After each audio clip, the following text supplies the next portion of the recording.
మంత్రిలో మాజీ స్పీకర్ శ్రీపాదరావు వర్ధంతి కార్యక్రమాన్ని ఘనంగా నిర్వహించారు. శ్రీపాద కాలనీలో నూతనంగా ఏర్పాటు చేస్తున్న విగ్రహాన్ని మంత్రులు ఆవిష్కరించారు. ఈ ప్రాంతంలో శ్రీపాదరావు పేద ప్రజలకు ఎన్నో రకాల సహాయ సహకారాలు అందించారని, భూమి లేని నిరుపేదలకు ఉచిత భూ పంపిణీ కార్యక్రమాలను చేపట్టారన్నారు.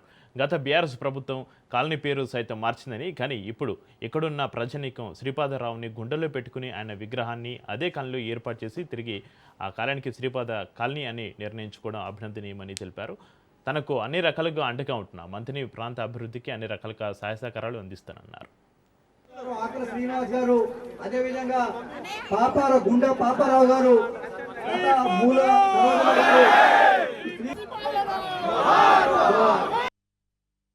అందరికీ కూడా పేదవారికి ఇళ్ల స్థలాలు కల్పిస్తే ఆ పేరు నేను నా కుటుంబం పెట్టుకోవాలి. ఆ పేరును ప్రతిపాదించేసింది ఈ ప్రాంతానికి సంబంధించిన ప్రాంతవాసం. నేను పెట్టుకోవాలంటే రోజు కోటి పెట్టుకోవచ్చు. ఇప్పుడు ప్రభుత్వంలో ఉన్నా, గతసారి ప్రభుత్వంలో ఉంటుంది. ఈ రోజు పెట్టుకుంటే కాలనీ బోర్డు కూడా మార్పు చేసే కార్యక్రమం చేసిన ఆయన కూడా వాళ్ళని ఏమంటలేదు. మళ్ళా తిరిగి నేను కోరలే ఈ రోజు పెట్టాలని.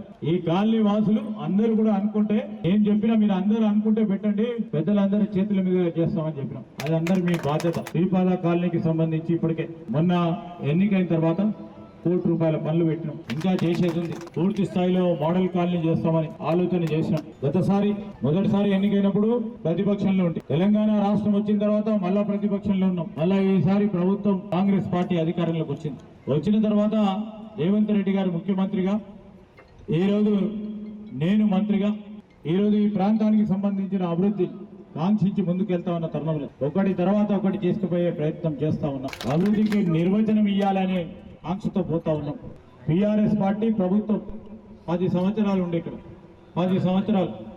మళ్ళా ఈ రాష్ట్రం వచ్చిన తర్వాత మన ప్రభుత్వం వచ్చి 2 సంవత్సరాలు.